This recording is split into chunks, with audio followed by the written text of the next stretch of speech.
What's going on, Dolphins? It is your boy Dillon, and I am here with you right now. I am making my post-game analysis video for the Pittsburgh Steelers the Pittsburgh Steelers versus the Miami Dolphins in Heinz Field. It was a home game for the Steelers. They were coming off a bye. So look, there's a lot to talk about. There's a lot to talk about. So let me get into it. First, just a couple real quick things.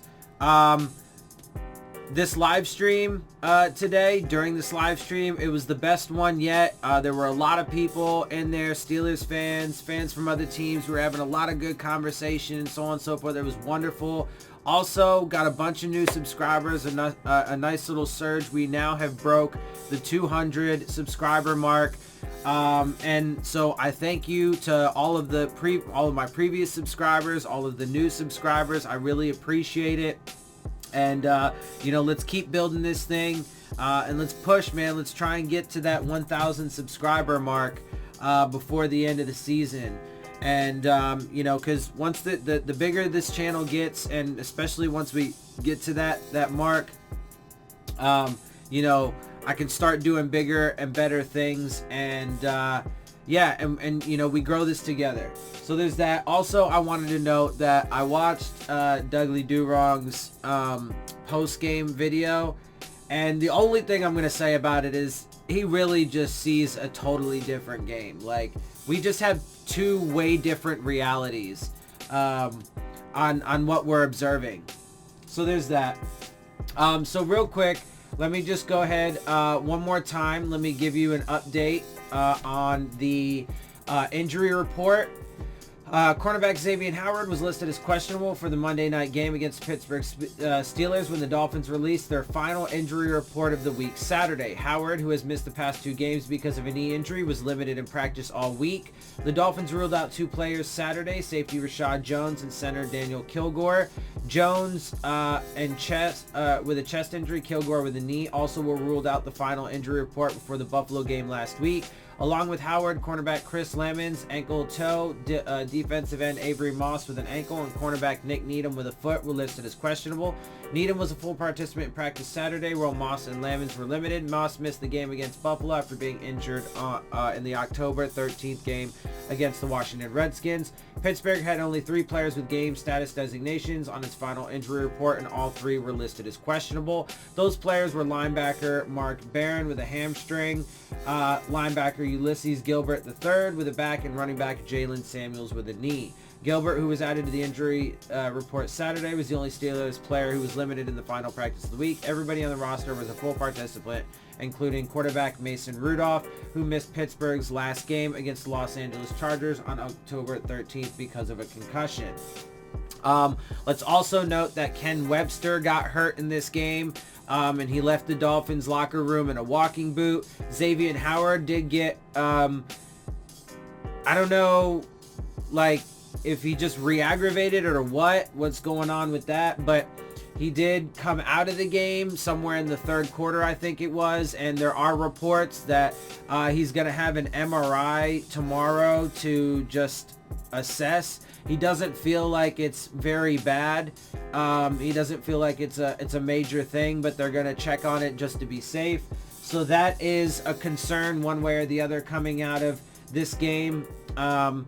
Because we don't want our star cornerback getting hurt. There is, still, not necessarily just with him, but in general, we still have a little bit more time before the trade deadline. So it will be interesting to see if the Dolphins decide they want to make any more moves with any players. So we had a couple guys get hurt, but Xavier Howard did play in this game for a little while. And Robert Kimdichie also played in this game. He came off the PUP list. Real quick, let me tell you who the inactives were. Rashad Jones, Myles Gaskin, Daniel Kilgore, Keaton Sutherland, Andrew Donnell, Isaiah Ford, and Avery Moss. And so, look, this game, there definitely was some good stuff. There was some exciting moments, and so on and so forth, right? But there was definitely far more bad than good, and especially because at this point, it seems pretty clear to me that this coaching staff is legitimately throwing games. I'll explain a little bit more in just a minute. But so early on in the season, right, the first 4 games of the season when we played really good, stronger teams, whatever, we got our asses just handed to us. Obviously, we were still, very young. They hadn't even had any games together, blah, blah, blah. But we got our asses absolutely handed to us. But I had said that if we go 3 straight games of getting blown out, after the first game and, going into the second game, I said if we go 3 straight games getting blown out, then I'm done, that's enough evidence. That's enough of a trend and a streak to be like, yeah, this team has been designed to be so talentless, to be so inexperienced and young and unproven and all that stuff that, they play quality opponents, they're going to get their asses handed to them, and that, that they are going to fail by design in that way. After that, I was like, okay, I am fully convinced of that. Well, in the same fashion, in the past 3 games, there is substantial evidence to say that this coaching staff is legitimately throwing games with their decisions. Now, I'm teasing that up a little bit. I'm going to get to that in a second because I do want to switch to one other thing really fast. And that is that as it turns out, I was actually if you go back and look at my prediction video, I was actually pretty close in all of my predictions. So I said that the Steelers were going to win the turnover battle. They did that handily. Not a surprise. I said that their defense was going to, do well. Although I will say that this team did play well overall. So that is one of the positives for sure. This team did play well overall, and there were some bright spots here and there, but certainly nowhere near enough. I was a little off on the score. I said it was going to be 31-17. It ended up being 27-14. So we did end up covering the spread by a small margin. So I was correct about that. I was correct about Minkah Fitzpatrick getting an interception. As it turned out, there were 2. And, real quick, so, Dudley tried to do wrong, tried to minimize his interceptions. First of all, he got 2 interceptions. The first one, being fair, it did bounce off of Nick O'Leary. It was a deflected pass, but there was solid coverage, and, it hit him in the chest. I don't know if he, I haven't gone back to watch it again yet, but I don't know if he turned around late or what. But either way, you got to catch that. So fair, deflected pass, but he was in the right spot at the right time. But nothing spectacular on Minkah's behalf, right? He just was in the right spot at the right time. But he got that one interception. The second one though was all him. He had to lay out to get the pass, and. Was it an overthrown pass? Yeah, for sure. But Minkah had to kind of lay out to get it, and it was a amazing acrobatic catch. And so he had to work for that one. That was all him, right? And so otherwise it could have just been an incompletion. And anyway, and then it would have ended up being a punt, probably close to the same result as far as field position when they got the ball back. But he did that, and he got 2 of them. So let's just note that I was pretty damn close in my prediction, which is cool. And I seem to be getting closer and closer with my score predictions, so maybe I'll get it right next time. But yeah, anyway, so there is a lot to get into, though. So let me go back to the little teaser there about the coaches intentionally throwing games. So first and foremost, again, this ownership, Stephen Ross, the front office, primarily Chris Greer, Marvin Allen, Reggie McKenzie, and the coaching staff, primarily Brian Flores, are responsible for the systemic way that they built this team.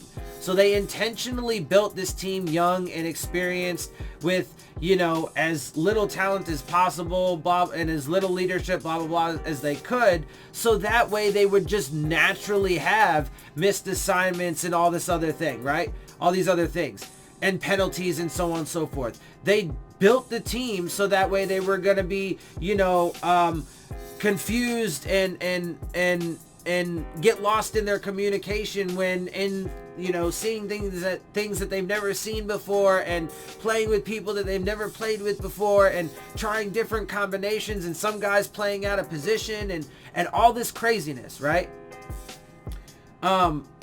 They designed it. That's why it's not the players' fault. It's their fault. So there's that. But in the past 3 games, right, the first 4 games of the season, we weren't even competitive at all, right? So, you know, and there were actually even questionable things then, right? Like, so one I pointed out and that I've been continuously pointing out is even the Patriots game right off the bat. We win the coin toss, but why would you decide to then take the kick? You should defer. Why would you give the Patriots that the second half to start with the ball? They are famous for getting a touchdown at the end of or a score at the end of the first half and then doubling down in the second half. And he should know that coming from the Patriots. So why would you do something like that? He's used timeouts incorrectly and misused them abhorrently throughout the season. There's examples in this game. Right? So, but why would you do such a thing? Why would you call that? And then what ended up happening? Exactly that. The Patriots, I mean, of course, they ended up destroying us 43-0, but they scored about after, you know, towards the end of the second half. Or the first half, and then again at the second half. So why would you do that, right? Anyway, but then these past 3 games where we actually have been competitive and could have won, really, all of them. We could have won the past 3 games. But I'm pretty convinced, and I will lay out the evidence and allow you guys to determine for yourselves, but I'm pretty convinced, I am convinced, that this coaching staff is legitimately throwing games. Okay, now the evidence. Let's go back a few weeks to the Washington Redskins game. Okay, so first and foremost, going into that game, we are the worst team in the league. They're the second worst team in the league, but we are the worst team in the league by far. Right? Because remember, our point differential going into that game was like 60 or 80 plus points different than what theirs was. They had a bad point differential, like negative whatever it was, 80 something, and ours was like 160 something, right? Whatever. Something roundabout figures like that. I don't remember off the top of my head. Going into that game. So obviously a bad team, whatever. We go into that game. Our offense plays like fucking shit the whole time.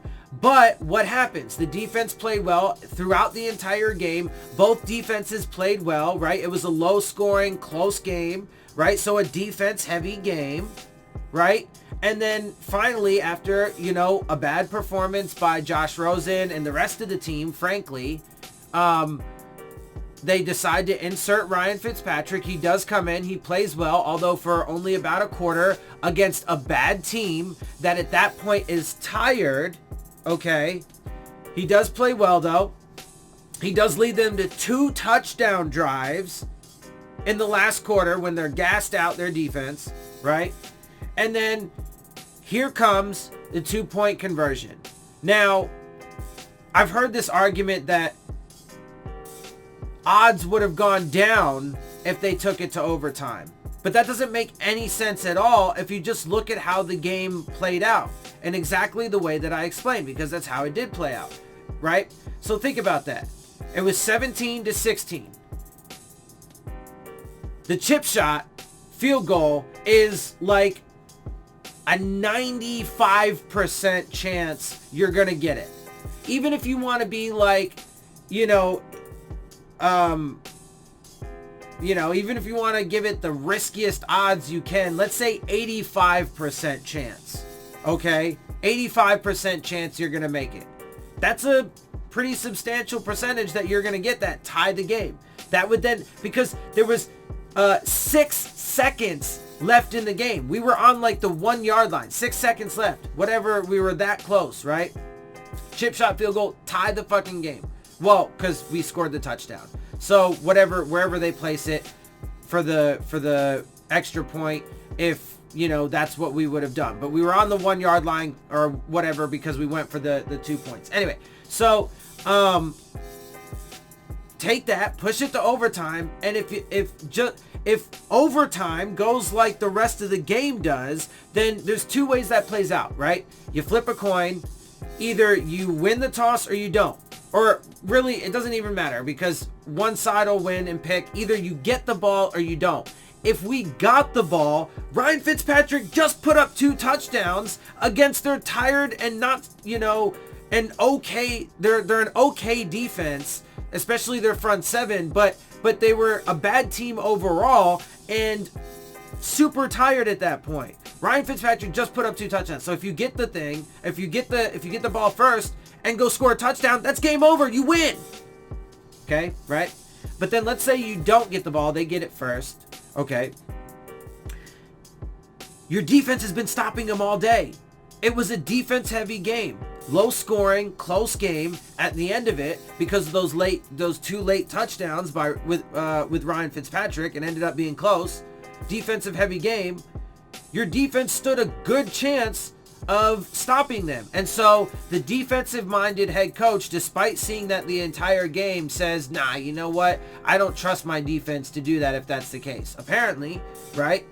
So your odds totally would have gone way up going into overtime, right? Because the coin toss is 50-50, right? And then, so, you know, getting the ball to start with is 50-50.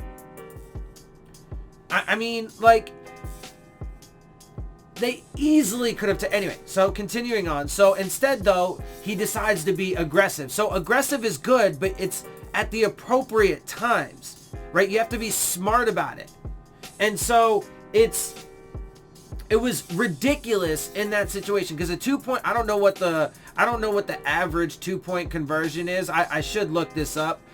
Forgive me for not having this stat right now. If it exists, I'm sure it does somewhere. But I don't know what the success rate generally is for a 2-point conversion. But I'm pretty damn sure, without knowing the exact numbers, that it's far less likely than an extra point, kicking the extra point.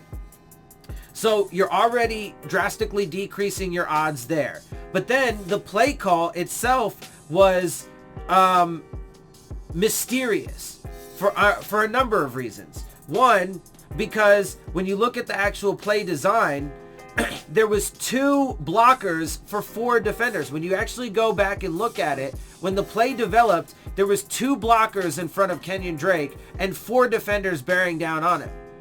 At least one of the blockers did whiff on his block, and there was a pretty clean lane for the first defender to get to Drake. So, you know, even if both of the guys managed to get their blocks, you still have 2 other defenders coming in. So it didn't make any sense from a play call perspective against the defense that they had. So maybe check out of it. But no, that's what they went with.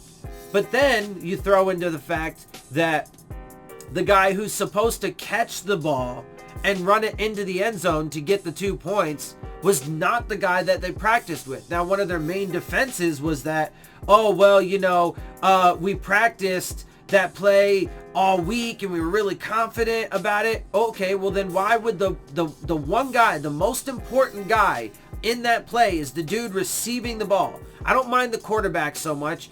Ryan Fitzpatrick actually showed that he provided a spark. So that argument actually turned out to be valid. Although I do believe he was kind of just, you know, making shit up with that when he said it. But it turned out to be right. And he did provide a little bit of a spark. So I don't mind that so much. But the most important guy, why would you have Drake in there when Mark Walton was the guy that practiced that play for the entire week if you felt so fucking confident about it? It doesn't make any goddamn sense. So not a single fucking bit of that made any fucking sense. But here we are, and we lost that game where we should have won it because of the decisions of the coaching staff. right? Okay, last week's game. Now, again, you know, some people wanted to put the framing on last week's game against the Bills as if, you know, they only scored 9 points on their first 3 drives instead of, you know, touchdowns because the defense did so well.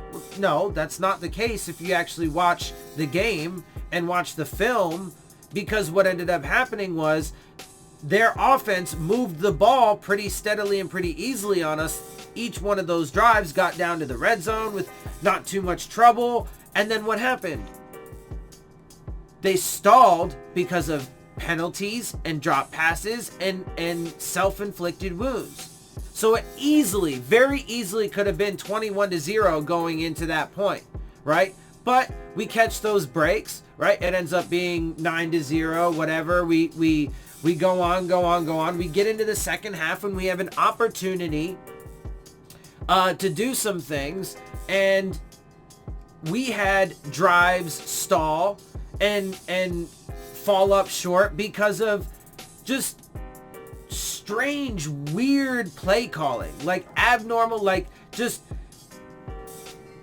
mind-boggling, the choice of play call, right? So first of all, there were in that game some misuses of timeouts that were kind of questionable, but you know, that probably wasn't the, you know, a major factor, so I won't talk about that too much, but there were some questionable timeouts in that as well. But in the second half, we have, you know, we're trying to drive downfield, and on 2 drives, there were third downs where the play calls were just absolutely ridiculous. So on one of them, there was a 3rd and 3, and on a 3rd and 3, you need 3 fucking yards for the first down, right?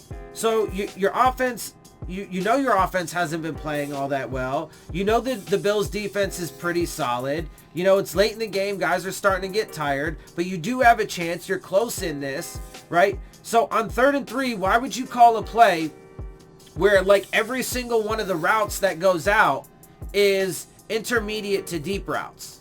There was like a go route. There was like a kind of a deep slant. And then I think like the shortest route at its you know, peak depth was like 5 yards or something. Why would you have longer developing, deeper routes when all you need is 3 fucking yards? Do maybe like, you know, a couple quick slants, curls, out routes, you know, maybe a play action pass where you roll out and get a guy into the flat, right? Like, why would you call such a play in that situation? Okay. And then there was a 3rd and 12, very similar. I'm not going to belabor that. I talked about it before, but we could have won that game too if not for the massively questionable play calling in those situations. Now let's go to this game.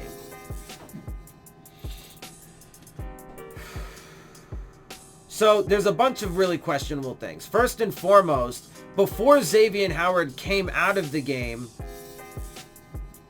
every time he was on Juju Smith-Schuster, he didn't do anything, right? And there's actually some stats. Real quick, let me read this though, because I want to, yeah. So from Elias Sports Bureau, Minkah Fitzpatrick, who played 2 games for the Dolphins this season before being traded to the Steelers, is the first player in NFL history with multiple interceptions in a game against the team for which he played a game earlier that season. So not only was I right that he was going to get a revenge interception on us, but he actually set NFL history as well. So there's that. Oh, also, since I haven't mentioned it yet in this video, yes, we traded Kenyon Drake to the Arizona Cardinals for a late round pick. So also, Steelers scored 27 straight points at the end of the game to overcome their 14-0 deficit. So congratulations on that complete breakdown. But here's the stat that I wanted to give you from Next Gen Stats, and I retweeted this. Juju Smith-Schuster had success against the Dolphins secondary with the exception of Xavier Howard. Versus Howard, 2 targets, 0 receptions, and an interception. Versus all others, 7 targets, 5 receptions, 103 yards, and a touchdown. Xavier Howard didn't come out of the game until somewhere in the middle of the third quarter, or somewhere about there, right? But there were plenty of plays where Juju Smith-Schuster made big plays where he had Nick Needham or Ryan Lewis or somebody on him. And I said at the beginning of the game and throughout the game, Xavier Howard needs to shadow Juju Smith-Schuster. He's the only receiver that they have. Your other inexperienced young guys that fuck up whatever, they can get the other young inexperienced guys that fuck up on the Steelers side. They can get the receivers that are on their same level, right? And probably be okay. Put Howard on Smith-Schuster the entire game. They did not do that, and it proved very costly. That's just one of the massively questionable, and this is, I'm framing it like that to be as fair as possible, but I'm making it clear my perspective is that they're doing these things on purpose. So anyway, there's that. Like I said, Ken Webster left with a whatever. Anyway, so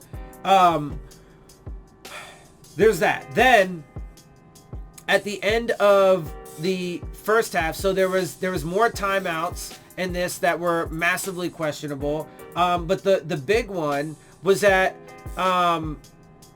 it was at the end of the half, the first half, right? There was it was about 2 minutes and 10 seconds left. The clock actually hit 2 minutes and 9 seconds, and the Dolphins called a timeout. The Steelers had the ball though. The Steelers had the ball. They had 2 timeouts with the 2-minute warning. The clock is running down. It hits 2 minutes 9 seconds, and the Dolphins call a timeout. Why? Why would you do that? Right?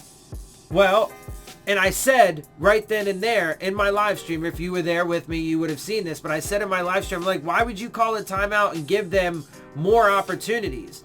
Because if you didn't call that timeout, it would have gotten to, well, for one, you still would have had a timeout. You wasted one of your own.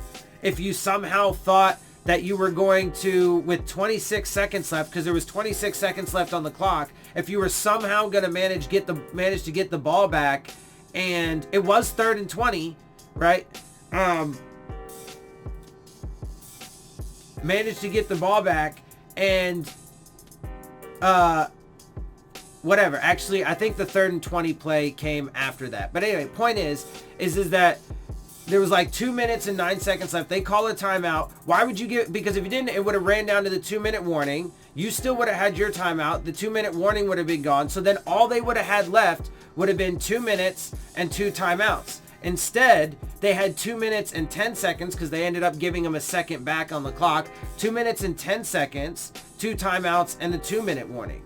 So an additional 10 seconds, the 2-minute warning, to what they would have had. Why would you do that? And then it also gives them time to rest, take a minute to calibrate, figure out, what they want to run, so on and so forth. No, I think it was the 3rd and 20 play. Because then, that's right. Because then they come out and the very next play, this was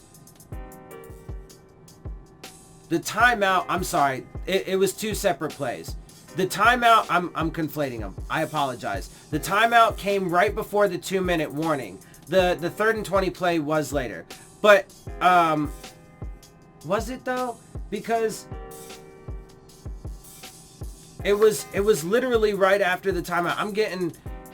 I'm confusing myself. Anyway, point is though, is because I said it during the live stream. I was like, why would you call that timeout? Maybe I'm just off on how much time was left. Anyway, there was not much time left. That's the point. Not much time left. They had the ball. They called a timeout to give them an extra shot at it. They end up coming out. There was a 3rd and 20 at the end of the half. It was 14-3 at that point. Right? It was a 3rd and 20. They come out. They get recalibrated. They go back out on the field. And then the play call, the defensive play call, was atypical as well. It's a 3rd and 20, right? They're 45 yards away from the end zone. It's a 3rd and 20. You're good, man. Play some kind of prevent defense. Make sure that, they don't pick up the fucking first down, let alone a touchdown, right? And so, but they don't. They bring the house. They rushed 8 guys and had 3 defenders on the back end playing man-to-man. Why would you do that? Why would you do that? And, you know, blah, blah, blah, we want to be aggressive. Yeah, but again, you got to be smart about it. You got to do it at the right times. That is not the right time. And then, but guess what happens? Guess what happens? They get a 45-yard touchdown. And then it's 10 to fucking 14. 14 to 10, Dolphins lead, right?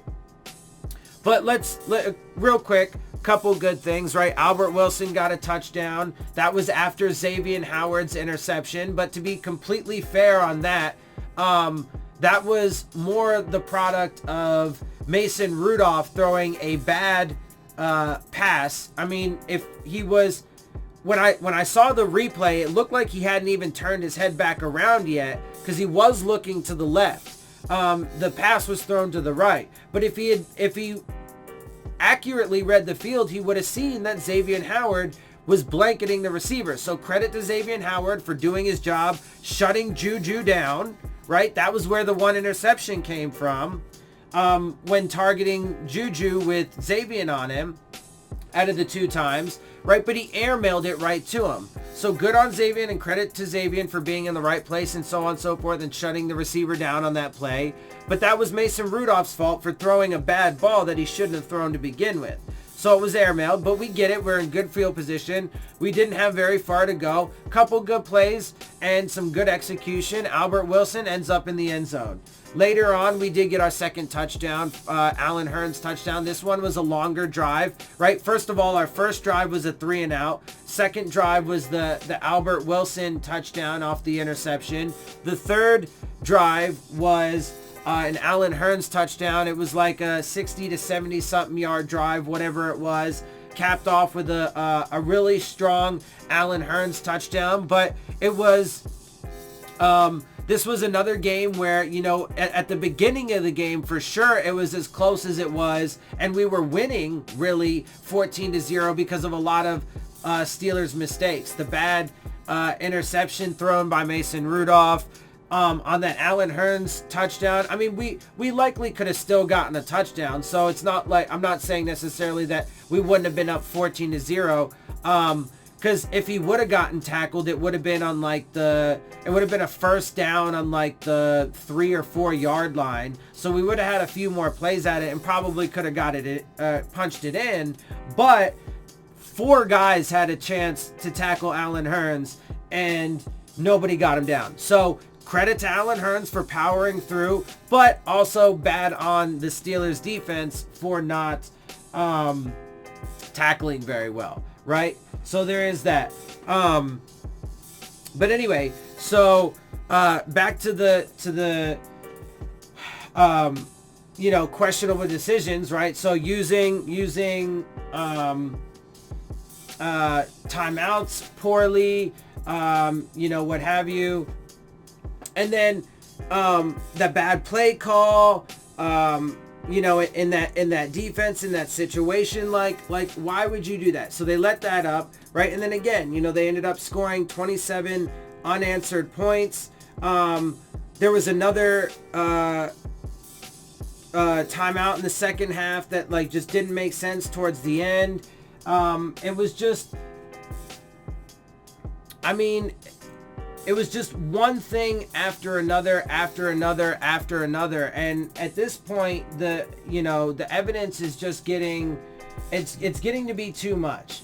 Anyway, so I do have some more analysis. Let me start, but I do want to start getting into the stats and stuff, because I want to, you know, try not to go off on too many tangents and go too far. So anyway, so obviously we are now 0-7. We lost 27-14. The Steelers are now 3-4. We had 230 total yards. They had 394. We had 170 passing yards. They had 236. We had 60 rushing yards. So we did take a step back in the rushing game. We regressed a little bit there. They had 158. So that actually hurt our rushing average. We're already, you know, pretty bad. We let up another 158. We were at 4.0 yards per play. They had 5.9. 2 fumbles in this game, 2 interceptions, although they did also throw the 1 interception. Also, real quick though, I wanted to note that I also said in my preview that a lot of this game was going to hinder on whether or not the Steelers offense and how they played, right? So I said that the Steelers defense was going to do their job, and they did pretty much the entire time.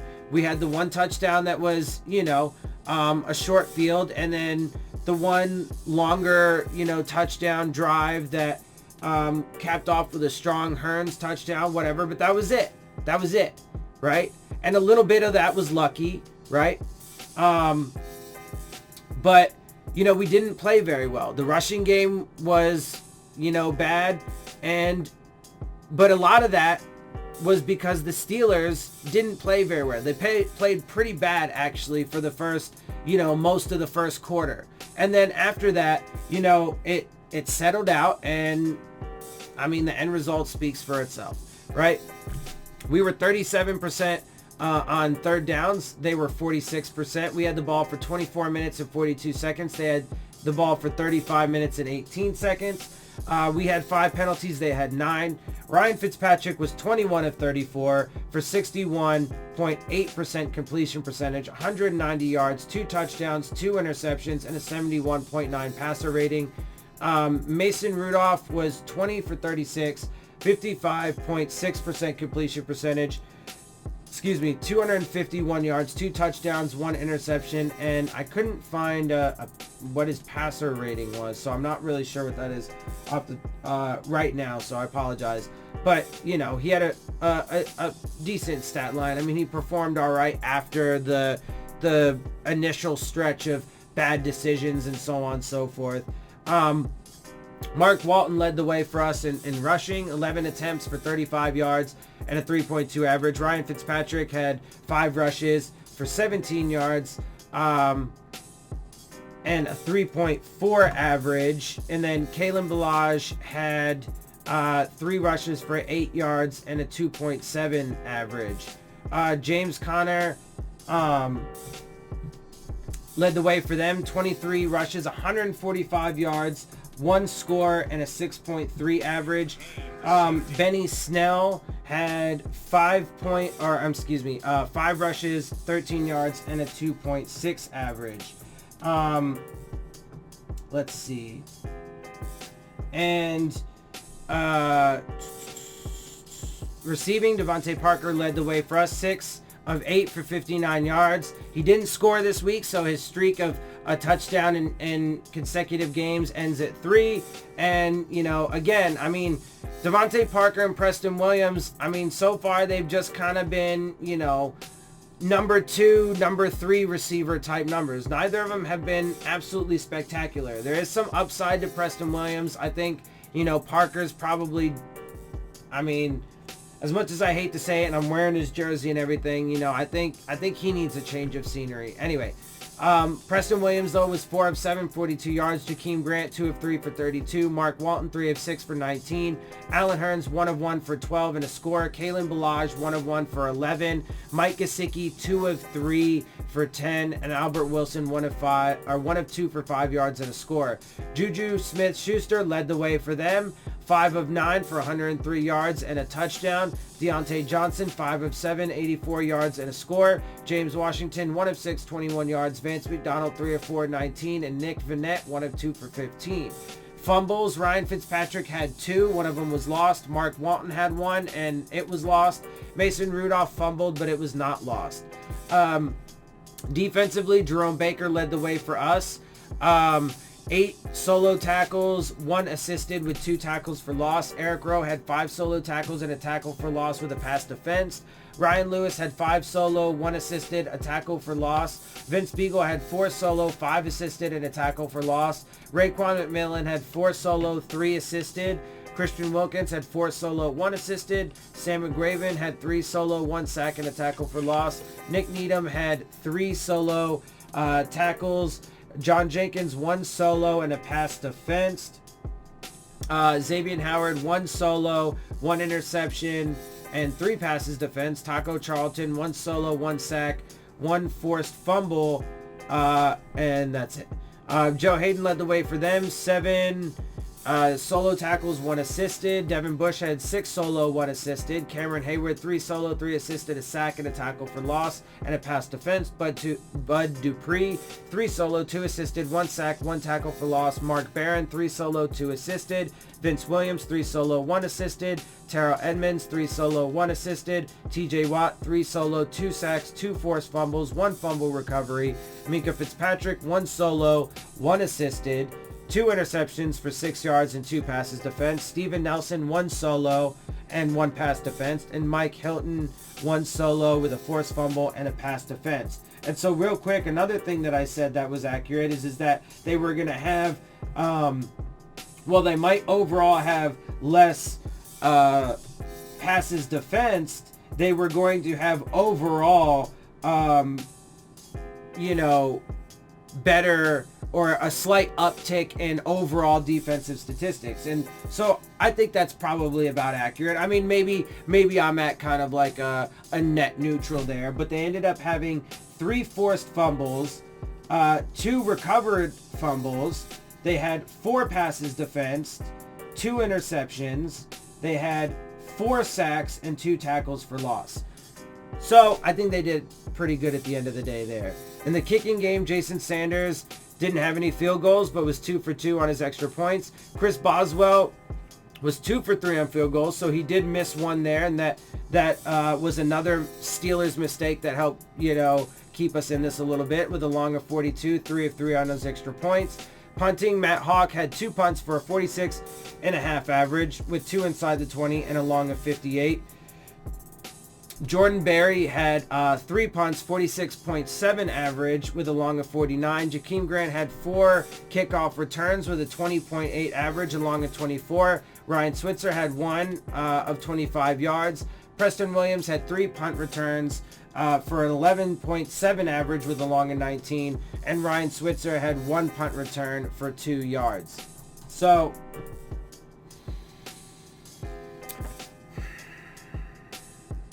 I mean, look, the fact that, like I said, so at the end of the day, where are we? We're 0-7. We're fast on pace to go 0-16 for the season. We're also still on pace to be the worst team that ever existed. People have stopped talking about it for the most part, but it still is the case. The Patriots are fast on pace to go undefeated and potentially win the Super Bowl, thereby erasing us as the only team to have an undefeated Super Bowl winning season, which, if both of those things happened simultaneously, would be the most tragic thing that could happen. But we are certainly speeding towards that eventual destiny. It's not written yet, but we're, jettisoning towards it. This game turned out about how I expected, and, but at the end of the day, again, not only has this team been clearly designed to be, young and experienced, with little talent and little leadership and so on and so forth, thereby, naturally incurring, penalties and mistakes and mental errors and missed assignments and so on and so forth, blah, blah, blah, or just get beat, right? Like, all of that stuff. Not only is this team designed to be that way, but, I mean, to me, the evidence couldn't be any more clear at this point that the coaching staff is legitimately, trying to call games. I mean, real quick, so, and people were pointing out that, Brian Flores got super pissed off because, on that 4th and 1 play, they reviewed it, they moved the ball back, and they measured it, and we were short. And people are like, yeah, I love it because it shows how pissed he was over the bad call. But the call wasn't bad. And there's no reason to get pissed. Because it was legit. When you look at the replay, Ryan Fitzpatrick knee was down with the ball shy of the line to gain. It was pretty clear. initially I thought that he had made it, but when they showed the replay, and again, you could like check my live stream to see this, but at the time I was like, oh, he's got it. But then they showed the replay in slow motion and they freeze framed it, and when his knee was down, the ball was short. So, you know, what's there to get, and that's your defense? Like, because that he's, you know, no. Like, to me, I mean, to be fair, and this is speculation, but to me, that was more just for show, so that way it could appear as if, you know, he was fighting for this team or whatever, but there was nothing to fight for. Again, because it was legit.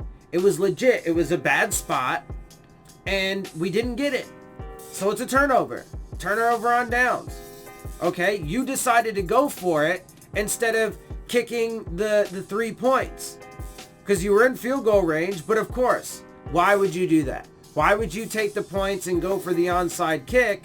Another massively questionable decision, especially because you had recovered 2 of them already in this season. Yes, we had guys offsides, but perhaps the guys might have developed enough and disciplined enough to not make that mistake a third time. Third time's the charm, right? So why not?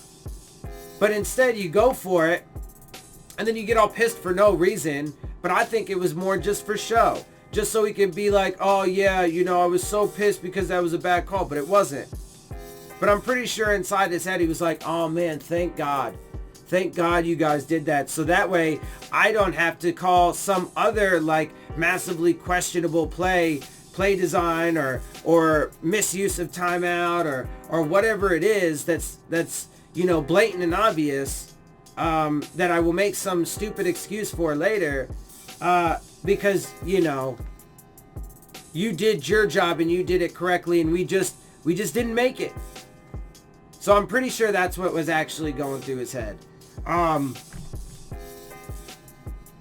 don't know. I mean, it's just super disappointing. And then, so look, at the end of the day too, the Steelers, and almost nobody's talking about this, but the Steelers actually could end up going on a little bit of a run and potentially, you know, even just by, because they have to play the Browns twice, they have to play the Bengals, they have to play the Jets, right? So if they won all those games and then maybe 1 or 2 of their others, they could get enough wins to drop the pick that we have of theirs out of the top 10 just off of that. But then they could even, potentially sneak into the playoffs with a wild card spot. If that happens, then the pick we have from the Steelers drops down to into the 20s. So, I mean, this is actually just, in a lot of ways, the Patriots fast on track to be undefeated, us fast on track to be winless and the worst team to ever exist. You know, substantial possibility that our draft picks get worse, right? There's a lot that's, I mean, God, like, I don't know. There's still so many people, like, anyway, I could go on and on and on. I think you guys get the picture. I've been saying all this stuff for, you know, several months now, and they continue to just, you know, prove me right time and time again. And so, but look, you know, we'll see. I mean, every single game that we've had that was close and winnable, we lost off of very highly questionable decisions of the coaching staff, right? And you can't keep blaming the players, because sure, again, do they have mistakes and missed assignments and so on? Yeah. But this team is designed to do that. That is the fault of the front office, the ownership, and the coaching staff. So that is their blame. That is their blame, not the players. It's not their fault. It's not their fault that they get hurt because they're on the field too fucking long. It's the fault of the power structure, not the powerless. But then they have a gang of fucking mysterious, questionable decisions on the field. And you add all that up, and it's just clear as day. It's clear as day. So for people who want to live in some weird, crazy alternate reality, fine. But look, I mean, they continue to prove me right, and we'll see how it goes. If we continue to have more games where it's close and we could win, how many more games are we going to see where there's questionable decisions by this coaching staff that ends up losing us the game? I bet we'd see it again. So anyway, that's where I'm going to go ahead and wrap it, guys. I hope you guys enjoy my videos and my perspective and my analysis and all that stuff. If you do, make sure you hit the subscribe button. Again, we just hit 200. Let's push towards 1,000. Thank you, everybody, for that.